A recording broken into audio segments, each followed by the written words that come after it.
हिंदी में यूपीएससी की तैयारी से संबंधित प्रोग्राम्स को देखने के लिए सब्सक्राइब करें स्टडी IQ IAS हिंदी।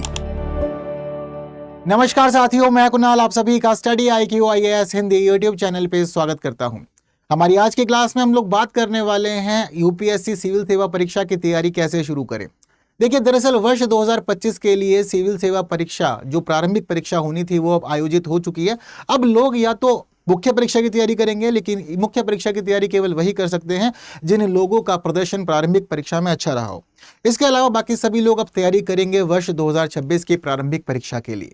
लेकिन जब कभी भी हम लोगों के मन में ये बात आती है या हमें कहीं पर सुनने को मिलता है या कोई हमें गाइड करता है कि हमें सिविल सेवा परीक्षा की तैयारी करनी चाहिए, तो मन में जो पहला प्रश्न आता है वो यही आता है कि सिविल सेवा परीक्षा की तैयारी कैसे होती है और कहां से शुरू करनी चाहिए। अब ये समय उन लोगों के लिए बहुत ज़्यादा महत्वपूर्ण है जो लोग अगले वर्ष के लिए तैयारी करना चाहते हैं, क्योंकि समय अभी बहुत ज़्यादा नहीं बचा है। हालांकि हम लोग सोचते हैं कि एक वर्ष का समय है, लेकिन ये एक वर्ष का समय कैसे बीत जाएगा हमें पता नहीं चलेगा। तो आज हम लोग बात करने वाले हैं कि किस प्रकार से जो बिगिनर्स हैं वो कैसे अपनी तैयारी को शुरू करें, क्या क्या उनके प्रारंभिक चरण की चीज़ें होनी चाहिए, सबसे पहले किन चीज़ों का ध्यान रखना है, किन चीज़ों का ध्यान रखना है। और इवन मैं जनरली अपनी डेली लाइफ में बहुत सारे ऐसे एस्पिरेंट्स से मिलता हूँ जो यूपीएससी सिविल सेवा परीक्षा की तैयारी करना चाहते हैं। वो चाहते हैं कि वो IAS IPS और बाकी और सर्विसेज को ज्वाइन करें, अच्छे से अपना करियर स्टेबल करें, अच्छी गवर्नमेंट जॉब लें जिससे कि जन कल्याण का काम भी हो सके, वो पब्लिक वेलफेयर के लिए भी सोचें। मतलब एक अपने आप में एक अच्छा आप लोग को मंच दिया जाता है, आपको एक अच्छा क्षेत्र मिलता है सेवा करने का और एक्चुअल में जो हमारा रियल इंडिया है उससे जुड़ने का। तो सिविल सेवा परीक्षा के शुरुआती चरणों में ही बहुत सारे लोगों को परेशानी आती है और बहुत सारे लोग इसके शुरुआत चरण से ही छोड़ के चले जाते हैं, कहते हैं कि हम लोगों से तैयारी नहीं हो रही। उसके पीछे का बड़ा रीज़न है कि वो सिस्टम ही नहीं समझ पाते हैं, वो क्रोनोलॉजी ही नहीं समझ पाते हैं, वो यही समझ नहीं पाते हैं कि पहली सीढ़ी कौन सी है और फिर कैसे एक एक सीढ़ी चढ़ते हुए आगे बढ़ना है और सफलता हासिल करनी है। तो आइए बात करते हैं कि कहाँ से करनी चाहिए आप लोग को तैयारी शुरू और क्या होते हैं शुरुआती चरण। तो देखिए, जनरली आपको किसी ने बताया, देखो बहुत सारी चीज़ें हो सकती हैं। कई बार ऐसा हो सकता है कि हमें किसी ने बोला हो, कई बार ऐसा हो सकता है कि हमने मूवी में देखा हो, जैसे कि मूवीज़ वगैरह चलती हैं ना आजकल, तो बहुत सारी मूवीज़ में चल रहा है। जैसे कि अभी हाल ही में एक मूवी थी, ठीक है, शादी में ज़रूर ज़रूर आना, तो काफ़ी अच्छी चीज़ें दिखाई गई थी उसमें। तो बहुत सारे लोगों को तो वहीं से ही मन में आया कि भाई बदला लेने के लिए ज्वाइन करनी है सिविल सर्विसेज, या फिर किसी को लगा कि करियर अच्छा है, अच्छे ऑप्शन है, होना चाहिए। बहुत सारे लोगों को लगता है कि हमें नहीं पता। जैसे कि बहुत सारे लोगों को ये भी लगता है कि भाई हमारे एरिया के अंदर जो DM SDM बैठे हुए हैं या फिर हमारे यहाँ पे जो भाई ACP साहब है, DCP साहब है, ये कैसे इस पोस्ट पर पहुंचे, यहाँ पर भी मन में प्रश्न आता है। जैसे कि लिटरली मैं अपना खुद का रियल लाइफ एक्सपीरियंस आप लोगों को बताऊं तो मैं काफ़ी छोटा था और एक बार मैं अपने आस पास में एक ऑफिस में गया था, गवर्नमेंट ऑफिस में। तो मुझे कोई डॉक्यूमेंट बनवाना था, तो वहाँ पर मुझे मिलना था DM साहब से, SDM साहब से। अब ऐसी स्थिति में मैंने अपने खुद मित्र को बोला कि यार यहाँ पर लोग कैसे पहुँचते हैं, ये पद कैसे मिलता है। उस समय की बात थी, जनरली मैं उस समय शायद 6ठी-7वीं कक्षा में रहा हूँगा, तो तब की बात थी। तो उस समय बस ख्याल आया था और ख्याल आकर के फिर वो चला गया था, ज़्यादा ध्यान नहीं दिया क्योंकि बचपना था। लेकिन बाद में जिस समय हम लोग 11th-12th में पहुंचे, ग्रेजुएशन की, तो तब जाके एक्चुअल में चीज़ें हम लोग को समझ में आने लगी। तो लाइफ में कहीं ना कहीं चीज़ें तो हम लोग को आती है, बट इस दौरान ज़रूरी होता है कि भाई हम शुरुआत कैसे करनी है इस चीज़ की ना, इसको समझे पहले। तो देखिए, आप लोग को सबसे पहले शुरुआत करने के लिए ये ज़रूरी है कि आप परीक्षा को समझें। सबसे पहले हमें यही वाला काम करना है। हमें क्या करना है, सबसे पहले हमें समझना है परीक्षा को। देखिए, जनरली लोग क्या करते हैं, परीक्षा को समझते ही नहीं हैं। आप लोग को किसी ने कह दिया क्या करना है, सिविल सर्विसेज एग्जामिनेशंस की तैयारी करनी है। आप लोग पूछ लेंगे कि ठीक है कौन कौन सी किताबें पढ़नी है, किताबों का बता दीजिए। आप लोग ये पूछ लेंगे कि ठीक है कहाँ पर कोचिंग ज्वाइन करनी है, कोचिंग का बता दीजिए। लेकिन एक्चुअल में क्या होता है कि परीक्षा को हम समझ ही नहीं पाते, वो हमसे चाहती क्या है, उसके क्या क्या डायमेंशंस है, वो हम लोग को पता ही नहीं चलते। तो परीक्षा को समझने का मतलब क्या है, तो परीक्षा को समझने के मामले में एक्चुअल में सबसे पहले तो आपको ये समझना है कि ये किस प्रकार का यहाँ पर आपको जिम्मेदारी मिल रही है। ठीक है, यानी कि जो सेवा है, ये सेवा किस प्रकार की, आपको सबसे पहले ये समझना होगा कि सेवा में आप जब जाएंगे तो अपने क्या क्या चीजें होनी चाहिए, क्योंकि आपको ग्रूमिंग करनी पड़ेगी खुद की, आपको खुद को निखारना पड़ेगा इस सर्विस के लिए, सेवा के लिए, है ना, इस क्षेत्र के लिए। तो आपको पहले तो ये समझना है कि सेवा किस प्रकार की है, फिर बाद में आपको ये भी साथ साथ समझना है कि सेवा में प्रवेश कैसे किया जाएगा हम लोग का, है ना, प्रवेश कैसे होगा। अब प्रवेश कैसे होगा तो हम लोग को पता चलता है कि प्रवेश के लिए क्या है, हमारे पास में परीक्षा है। अब परीक्षा के मामले में भी हम लोग को पता है कि परीक्षा जो होती है हमारी वो 3 चरणों में होती है। सबसे पहले होता है हम लोग का प्रारंभिक चरण, प्रीलिम्स एग्जामिनेशन, जो कि अभी हो ही चुका है ना, प्रारंभिक परीक्षा। फिर होती है हम लोग की मुख्य परीक्षा, और फिर तीसरा चरण होता है वो हम लोग का होता है व्यक्तिगत साक्षात्कार, है ना। अब ठीक है, परीक्षा हमें करनी है, परीक्षा हमें देनी है। अब परीक्षा देने के लिए हम लोग क्या करते हैं, जनरली कोचिंग भी प्रेफर कर लेते हैं कि ठीक है कोचिंग में चलते हैं, लेकिन परीक्षा को नहीं समझा। परीक्षा को समझना जरूरी है यहाँ पे पहले। अब परीक्षा को समझने के आपको करना क्या है, तो देखिए परीक्षा को समझने के लिए आपको समझना है कि परीक्षा की डिमांड क्या है, ठीक है, यानी कि परीक्षा की मांग क्या है, पहले इसके ऊपर नजर डालनी है। अब परीक्षा की मांग आप लोग को कैसे पता चलेगी, तो देखिए परीक्षा की मांग समझने का सबसे बढ़िया तरीका है सिलेबस, ठीक है, सबसे बढ़िया तरीका क्या है, सिलेबस। अब जब आप लोग सिलेबस पढ़ेंगे ना, आप लोग को सिलेबस डिटेल में कहीं भी मिल जाएगा, डिटेल सिलेबस देखिए एक बार, डिटेल्ड सिलेबस जब आप देखेंगे ना तब आपको समझ में आएगा कि सिलेबस में क्या क्या डिमांड है, इस परीक्षा में हम लोगों से किन किन सब्जेक्ट्स के लिए मांग की जा रही है, कौन कौन सब्जेक्ट्स पढ़ने होंगे, और जो सब्जेक्ट पढ़ने भी हैं उन सब्जेक्ट की डेप्थ क्या रहने वाली है। तो हम लोग को जो यहाँ पर सबसे पहली मदद देगा ना वो हमें सिलेबस देगा। अब यहाँ हम लोग को सिलेबस बताएगा कि भाई हम लोग को क्या करना है, कैसे कैसे करना है, ठीक है। अब जब हम लोग को सिलेबस देखने को मिलेगा तो सिलेबस हमारा जो है वो 2 चरणों में बटा हुआ आप लोग को मिलेगा। पहला जो चरण है वो इसका प्रारंभिक है और जो दूसरा चरण है वो इसका मुख्य है। तो ठीक इसी प्रकार से ही आपको ये पूरा का पूरा सिलेबस देखने को मिल जाएगा। लेकिन प्रारंभिक परीक्षा के अंदर 2 है, यानी कि GS1 है जिसको हम लोग समझते हैं कि हाँ हमारी जो मुख्य सब्जेक्ट्स हैं वो उसी में ही है। इसके अलावा GS2 जिसको हम लोग CSET भी कहते हैं। इसके अलावा जो हमारी मुख्य परीक्षाएं हैं, ये मुख्य परीक्षा हम लोग की 9 परीक्षा होंगी यहाँ पर। इसके अंदर एक होगी हम लोग के लिए इंग्लिश की परीक्षा, ठीक है, इंग्लिश जो है वो सभी के लिए कंपलसरी है, ठीक है।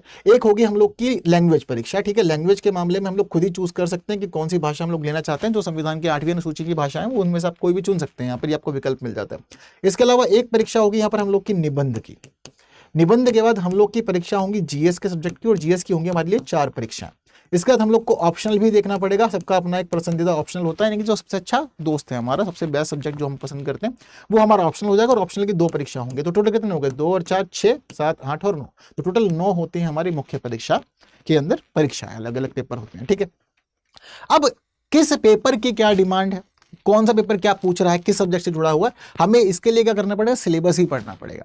जब हम लोग सिलेबस पढ़ लेंगे ना तो हमें एक्चुअल में समझ में आएगा कि इस परीक्षा की डिमांड क्या है, ये हम लोगों से क्या चाहता है और किस स्तर के लिए तैयारी हमें किस प्रकार से करनी है, कौन कौन से सब्जेक्ट कहाँ कहाँ मैटर करते हैं। लेकिन बात केवल और केवल सिलेबस को समझकर ही नहीं निपटा देनी, पढ़ के ही नहीं निपटा देनी, ऐसा नहीं कि बस पढ़ लिया काम खत्म। अब यहाँ पर काम शुरू होता है सिलेबस को फिल्टर करने का। अब आपको सिलेबस फिल्टर करना पड़ेगा। सिलेबस फिल्टर कैसे करना है, जब आप सिलेबस को पढ़ेंगे तो आपको उसमें मिलेगा एक कॉलम जहां पर आपको हिस्ट्री के बारे में पता चलेगा कि भाई हिस्ट्री के सेगमेंट्स जो है वो पूछे जाएंगे। एंशिएंट हिस्ट्री आएगी, मेडिवल हिस्ट्री आएगी, मॉडर्न हिस्ट्री आएगी। तो हिस्ट्री को फिल्टर करना है अपने हिसाब से, क्योंकि सिलेबस जो है वो मिक्स मिलेगा। कहीं पे होगा कि आप लोग को जहां हिस्ट्री मिलेगी वहीं ज्योग्राफी भी मिलेगी, वहीं पेंटिंग सोसाइटी भी मिल जाएगी, आर्ट एंड कल्चर भी वहीं मिलेगा। तो आपको क्या करना पड़ेगा, अपने हिसाब से पहले सिस्टम को पूरा पूरा सिलेबस जो है इसको फिल्टर करना पड़ेगा। जब आप सिलेबस को फिल्टर कर लेंगे तो सिलेबस फिल्टर करने के बाद आपको समझ में आएगा कि अब क्या क्या पार्ट इसमें बन रहे हैं, हिस्ट्री का पार्ट क्या कह रहा है, ज्योग्राफी का पार्ट क्या कह रहा है, पॉलिटी का पार्ट क्या कह रहा है। आपको इसको भी एक बार समझना पड़ेगा। और बहुत अच्छा तभी रहेगा कि आप खुद अपने स्तर पर सिलेबस को डिवाइड करें। हिस्ट्री अलग कर लिया, पॉलिटी अलग कर लिया, ज्योग्राफी अलग कर लिया, एनवायरमेंट अलग कर लिया है, ठीक है। इसके अलावा साइंस का क्या सेक्टर है वो अलग कर लिया, इकोनॉमी को समझ लिया। तो इस प्रकार से जो हमारे आधे आधे सब्जेक्ट हैं उन सभी को आपको ऐसे डिवाइड करना पड़ेगा। जब आप डिवाइड कर लेंगे तो आपको समझ में आ जाएगा कि हाँ यूपीएससी की परीक्षा हमसे किस किस सब्जेक्ट के मामले में डिमांड कर रही है, किस किस सब्जेक्ट को मुझे पढ़ना होगा। अब सबसे पहला चरण यही है, जब आप सिलेबस को समझ लेंगे ना कि भाई क्या चाह रहा है यूपीएससी हमसे, तो सिलेबस को समझने के बाद कहानी जो है वो हमारे सब्जेक्ट्स पे आ जाएगी, क्योंकि सिलेबस में आपको यही सब्जेक्ट से मिलेंगे। अब जब बात हम लोग की आ जाएगी सब्जेक्ट्स पे तो आपका यहां पर दूसरा काम शुरू हो जाएगा, ठीक है। अब जब कहानी हम लोग की सब्जेक्ट्स पे जुड़ जाएगी तो सब्जेक्ट के बाद हमारा दूसरा काम शुरू हो जाएगा। दूसरा काम शुरू हो जाएगा। अब हमें सब्जेक्ट के अंदर यह पहचानना है कि कौन है हमारी स्ट्रेंथ और कौन है हमारी वीकनेस। स्ट्रेंथ और वीकनेस क्या, ये समझना क्यों जरूरी है, ये समझना इसलिए जरूरी है कि देखो जितने सब्जेक्ट्स आपको सिलेबस में देखने को मिलेंगे इसका मतलब ये कि पढ़ना तो सब पड़ेगा, बिना पढ़े तो कुछ भी होने वाला नहीं है, पढ़ना सब है ना। अब इस दौरान स्ट्रेंथ और वीकनेस समझने का मतलब क्या है कि जो आपकी स्ट्रेंथ है आपको उस पर बहुत ज्यादा मेहनत नहीं करनी, हो सकता है कि आपको उसके बेसिक्स अच्छे से क्लियर हो बस, लेकिन उसमें आप एडवांस लेवल पे जाना है। तो यहाँ पर आप सब्जेक्ट फिल्टर कर सकते हैं कि ठीक है ये सब्जेक्ट तो मैंने 12th में पढ़े थे, ये मैंने अपने ग्रेजुएशन में पढ़े थे, मुझे अच्छे से क्लियर है। कुछ सब्जेक्ट ऐसे होते हैं जो हम लोगों ने बहुत कम पढ़े होते हैं, ना के बराबर ही पढ़े होते हैं, नहीं पढ़े होते, तो उन सब्जेक्ट्स को अलग से बांट लेना, क्योंकि वहां जरूरी है कि आपको बिल्कुल बेसिक से शुरू करना है, जीरो से शुरू करना है और जीरो से शुरू करके आपको आगे बढ़ना पड़ेगा। तो आपको काम करना पड़ेगा वीकनेस पे ज्यादा। तो इस प्रकार से डिवाइड कर लेना अपना। अब डिवीजन जब आप कर लोगे तो आपको सब्जेक्ट की कहानी पता चल जाएगी कि सब्जेक्ट हमारे किस प्रकार से जाएंगे और कैसे कैसे जाएंगे, कौन सा मेरी स्ट्रेंथ वाला सब्जेक्ट है, कौन सा मेरी वीकनेस वाला सब्जेक्ट है, ठीक है। अब देखिए यहाँ पर 2 चीज आप समझ रहे हैं। आप यहाँ पर एक चीज ये तो समझ रहे हैं कि हमारी जो परीक्षा है वो परीक्षा किस प्रकार की है, क्या क्या सब्जेक्ट में चल रहे हैं। लेकिन परीक्षा को समझने के साथ साथ ये भी जरूरी है कि आप स्वयं को भी समझें, अब खुद को समझें कि आप किस में ज्यादा अच्छे हैं और आप किस में सच अच्छे नहीं हैं। अब देखिए, हमें ना हमसे बेहतर कोई नहीं जानता, हमारे में क्या अच्छाइयाँ हैं, क्या बुराइयां हैं, हमने कब क्या क्या क्या क्या नहीं किया, वो सब चीजें हम जानते हैं अच्छे से। यह सब हम लोग की अपनी स्थिति होती है। तो खुद को भी समझना है सब्जेक्ट्स के मामले में, और साथ साथ हमारे जो सब्जेक्ट्स हैं उनकी स्थिति भी समझनी है कि वो मेरे मामले में किस प्रकार से मैटर करती है। जब हम लोग ये पूरी की पूरी कहानी समझ जाएंगे, अब उसके बाद शुरू होगा पढ़ना। ऐसा नहीं करना कि पहले दिन से किसी ने बोल दिया कि सिविल सर्विस एग्जामिनेशन की तैयारी कर लीजिए, पहले दिन से ही किताब लेकर बैठ गए, नहीं। पहले सिलेबस समझिए, सिलेबस के बाद सब्जेक्ट्स का सेटअप समझिए, उन सब्जेक्ट्स का अपने मामले में रिलेवेंस समझिए, अब तक की जो आपकी पूरी की पूरी जो आपका समय रहा है, जो भी अब तक का आपका इतिहास रहा है पढ़ाई के मामले में, वो सब कैसा रहा है, तो उन सबको भी समझना जरूरी है। तो जब आप वो सब चीजें समझ लेंगे, तो उन सब चीजों को समझ लेने के बाद तब आपको शुरू करनी है अपनी पढ़ाई। और पढ़ाई कैसे शुरू करनी है, तो ये बात ध्यान रखिएगा कि जो आपकी स्टडी होनी चाहिए, आपको स्टडी के मामले में बेसिक्स टू एडवांस जाना है। कैसे जाना है? बेसिक टू एडवांस जाना होगा आप लोगों को, ठीक। ऐसा नहीं है कि मतलब सीधे तौर पे ही उठे और शुरू हो गए हैं कि भाई ठीक है मैं एडवांस ही पढ़ूंगा। अब बहुत बार क्या होता है, देखो मार्केट में ना बहुत सारी किताबें, आपने किसी से पूछा कि जी किताब कौन सी लेनी है, किसी ने कहते देखो ये किताब बहुत अच्छी है, जैसे कि हम लोग पॉलिटी के लिए कहते हैं कि लक्ष्मीकांत बहुत अच्छी है, तो क्या करना है, पहले दिन लक्ष्मीकांत लेके बैठ जाना है? नहीं, पहले फंडामेंटल्स तो समझ लीजिए, उसके बेसिक्स तो समझ लीजिए। हो सकता है किसी ने 11th में पढ़ी हुई हो, 12th में पढ़ी हुई, ग्रेजुएशन पढ़ी, उसके फंडामेंटल्स क्लियर होंगे, उसको बेसिक्स पता होंगे, तो ठीक है वो चूज कर सकता है। बट फिर भी एक बार रिवाइज कर लो तो और अच्छी बात है। अब बेसिक टू एडवांस आना है आपको। कई बार क्या होता है कि हम लोग सोचते हैं कि यार ठीक है, जब हमें चढ़नी ही 3 सीढ़ियां तो सीधा तीसरी सीढ़ी पर पैर रख दो, है ना। ऐसा वाला काम नहीं करना। ऐसे करोगे तो क्या होगा कि जो बेसिक्स हैं वो नहीं समझ में आएंगे और बेस क्रिएट नहीं होगा। तो जरूरी है पहले हम लोग अच्छे से बेस क्रिएट करें अपना सब्जेक्ट्स को समझने के मामले में। जैसे कि हो सकता है कि कोई अगर वोकेशनल्स का रहा है बैकग्राउंड किसी का, किसी ने ह्यूमैनिटीज बहुत ज़्यादा पढ़ी हुई हो, तो ह्यूमैनिटीज़ के मामले में क्या होता है कि अब उन लोगों की स्थिति जो है वो बहुत ज़्यादा ऐसी होती है कि साइंस की तरफ नहीं झुकाव होता। साइंस नहीं पढ़ी है, साइंस टेक नहीं पढ़ी है, बहुत कम ही देखने को मिलता है, रेयरली देखने को मिलता है। तो अब ऐसी कंडीशन में क्या है कि आप साइंस के मामले में कोई अच्छी एडवांस बुक ले लेंगे तो क्या समझ में आएगी? नहीं समझ में आएगी। तो बेसिक्स से चलना पड़ेगा। तो जरूरी कहानी ये है कि आप अपनी कहानी को बेसिक्स टू एडवांस कन्वर्ट करें। और बेसिक्स टू एडवांस कन्वर्ट करने के मामले में जरूरी है कि एक बुक आप ले लें बेसिक के लिए और एक बुक आप उसके बाद में ले लेते हैं एडवांस के लिए। अगर आप इतने में भी लेंगे तो आपको सब्जेक्ट के ऊपर बहुत अच्छी अंडरस्टैंडिंग हो जाएगी और सब्जेक्ट पढ़ते पढ़ते ही आप उसके अकॉर्डिंग में नोट्स बनाएंगे तो आपकी चीज़ें अच्छी हो जाएंगी। तो तैयारी कैसे शुरू करनी है, ये पूरा का पूरा सिस्टम इस तरह का होता है। सीधा तुरंत किताबें लेके नहीं बैठना, पहले समझना है कि भाई एग्जाम की डिमांड क्या है। कैसे पता लगेगी? सिलेबस से पता लगेगी। सिलेबस के अंदर क्या क्या है वो समझना, उसको फिल्टर करना, उस पूरे के पूरे सिलेबस को अपने मामले में समझना कि मेरे लिए क्या अच्छा अब तक रहा है, मेरे लिए क्या अच्छा नहीं रहा है, मैंने किसके साथ समय ज़्यादा बिताया, किसके साथ समय ज़्यादा नहीं बिताया। ये सब चीज़ करने के बाद फिर आपको तैयारी करनी है शुरू, और तैयारी होगी आपकी बेसिक टू एडवांस। पहले बेसिक्स समझने, बेसिक्स जब समझ लेंगे आप लोग अच्छे से, तो उसके बाद आप लोग अगर फिर आगे बढ़ते हैं, धीरे धीरे अपने सब्जेक्ट की नॉलेज को अपग्रेड करते हैं, एडवांस लेवल तक जाते हैं, आप लोग को बहुत अच्छा सब कुछ समझ में आएगा और परेशानियां बिल्कुल भी नहीं होगी। हालांकि ये सब चीज़ें आपके अपने लेवल पे हैं जो आपको करनी होती है, लेकिन उसके बावजूद आप चाहते हैं कि सिलेक्शन हो, तो सिलेक्शन के लिए आपको जब सबसे बेस्ट तरीका एक बता सकते हैं हम लोग, वो ये तरीका बता सकते हैं कि आप लोग चूज कर सकते हैं स्टडी IQ IAS हिंदी का फाउंडेशन बैच, जिसको हम लोग कहते हैं P2I बैच। अगर आप लोग सिलेबस भी समझ लेते हैं तो सिलेबस काफ़ी ज़्यादा बड़ा है, काफ़ी ज़्यादा वास्ट है, और आप लोग के मन में प्रश्न चलते हैं PYQs के लिए, क्वेश्चंस के लिए, यूपीएससी के सिलेबस को कैसे कवर करना है, इतना बड़ा सिलेबस है, सब्जेक्ट कैसे सारे कवर हो जाएंगे। कुछ सब्जेक्ट ऐसे भी होते हैं जो खुद से पढ़ने पर समझ नहीं आते। तो स्टडी IQ का बैच है आप लोग के लिए P2I बैच। अब P2I बैच का मतलब क्या है? Prelims to interview. प्रीलिम्स की तैयारी भी होगी, मेंस की तैयारी भी होगी, इंटरव्यू की तैयारी भी होगी, तीनों ही चरणों की तैयारी इसमें कराई जाएगी। आप लोगों के लिए बहुत सारी क्लासेस इसमें हैं जहां पर आपको पूरा सिलेबस कंप्लीट कराया जाएगा। आपको हैंड रिटन नोट्स भी दिए जाएंगे, आपको प्रिंटेड नोट्स भी दिए जाएंगे, जहां से आप लोग खुद की पढ़ाई को और अच्छा बना सकते हैं, रिवीजन भी अच्छे से कर सकते हैं। 1-to-1 मेंटरशिप की सुविधा भी यहाँ मिलेगी, क्योंकि जब हम तैयारी करते हैं तो मन में बहुत सारे प्रश्न आते हैं, दुविधाएं आती हैं, डाउट्स आते हैं, तो उन डाउट्स का सॉल्यूशन कैसे मिलेगा, कैसे सॉल्व करना है। तो सबसे बेस्ट तरीका क्या है कि आपके पास अगर एक मेंटोर होंगे तो मेंटोर से आप डायरेक्ट पूछ सकते हैं कि सर मैं यहाँ परेशान हूँ, क्या किया जाए, तो आपको सॉल्यूशन तुरंत के तुरंत दे देंगे वो। केवल इतनी बात नहीं, हमारे जो कोर्स है इस बैच के अंदर आप लोग को प्रीलिम्स और मेंस दोनों के लिए ही रेजिडेंशियल फैसिलिटीज भी मिलती है। एक खास फीचर यहाँ पर ये भी है कि अगर आप लोग मंथली टेस्ट में अच्छा परफॉर्म करते हैं तो 11,000 रुपये का मंथली प्राइस भी दिया जाएगा, जो भी इसमें टॉप परफॉर्मर होगा, बेस्ट परफॉर्मर होगा।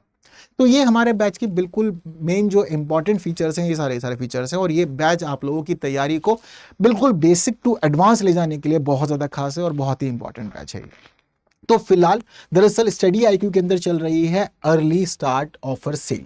अब ये सेल चल रही है और ये सेल वैलिड है केवल और केवल 31 मई तक। अगर आप लोग 31 मई से पहले बैच में एनरोल हो जाते हैं तो ये समझिए कि आप लोग को मिलेगा एक बहुत ही अच्छा डिस्काउंट, और डिस्काउंट मिलेगा आप लोग को एक कोड यूज़ करने पर। वो कोड है KL लाइव। KL लाइव ये मेरा कोड है और ये कोड आप यूज़ करते हैं तो आपको मिलेगा बैच डिस्काउंट, और इस बैच डिस्काउंट के साथ आपको फीस देनी पड़ेगी मात्र 31,999 रुपये, और ये भी केवल और केवल 31 मई तक है। 31 मई के बाद फीस बढ़ जाएगी। तो बैच डिस्काउंट पे चाहिए तो आपको उससे पहले लेना पड़ेगा और अपनी तैयारी भी समय से शुरू करनी पड़ेगी, क्योंकि समय बहुत ज़्यादा नहीं है। हालांकि आपको मैं एक खास बात और बता देता हूँ इस बैच की। देखिए, अगर आप लोग हमारा बैच लेते हैं, बैच लेने के बाद में आप तैयारी अच्छे से करते हैं और आप तैयारी करते हैं और आप लोग प्रीलिम्स एग्जामिनेशन को निकाल लेते हैं, तो ये समझिए कि आपकी पूरी की पूरी फीस भी रिफंड कर दी जाएगी आप लोगों को, और आप लोगों की मेंस और इंटरव्यू आगे की तैयारी भी कंटिन्यू रखी जाएगी। आपको परेशान नहीं होना पड़ेगा किसी भी चीज़ के लिए। तो ये उन लोगों के लिए एक खास हम लोगों ने विशेषता शामिल किया जो और अच्छे से पढ़े, अच्छे से पढ़ के वो सिलेक्शन ले। तो इससे बेस्ट कुछ भी आप लोग को मिलने वाला बिल्कुल भी नहीं है। एक बेस्ट बैच है आप लोगों के लिए, GS फाउंडेशन 2026 बैच, उन सभी के लिए जो 2026 में परीक्षा देना चाहते हैं। ठीक है, इसके साथ ही अगर आप लोग मेरे साथ जुड़ना चाहते हैं तो मेरे साथ जुड़ने के लिए आप लोग के पास अलग अलग ऑप्शन है। आप टेलीग्राम पे जुड़ सकते हैं, इंस्टाग्राम जुड़ सकते हैं, फेसबुक पे जुड़ सकते हैं, एक्स पे जुड़ सकते हैं, और ये जो QR कोड है, इस QR कोड को स्कैन करके आप लोग पहुंच सकते हैं सीधा मेरे टेलीग्राम चैनल पे, जहां हम लोग अपनी क्लास की फाइल्स वगैरह शेयर करते हैं। तो बस आज की क्लास में इतना ही। ये उन सभी लोगों के लिए एक इंपॉर्टेंट वीडियो है जो भी तैयारी शुरू करना चाह रहे हैं। तो फिलहाल आप लोग इस वीडियो को शेयर कीजिए, जितने भी लोगों तक शेयर कर सकते हैं। जो भी आप लोग के आसपास न्यू बिगिनर्स हैं और वो परेशानियों का सामना कर रहे हैं, तो उनको बता दीजिए कि पहला चरण क्या है। तो वीडियो शेयर कीजिए, जिन्होंने लाइक नहीं किया लाइक कर दीजिएगा। बाकी की बातें करेंगे आने वाली और क्लासेस में और वीडियोस में कुछ नए विषयों के साथ। तब तक के लिए दीजिए मुझे विदा। Thank you so much. जय हिंद। हिंदी में UPSC की तैयारी से संबंधित प्रोग्राम्स को देखने के लिए सब्सक्राइब करें स्टडी IQ IAS हिंदी।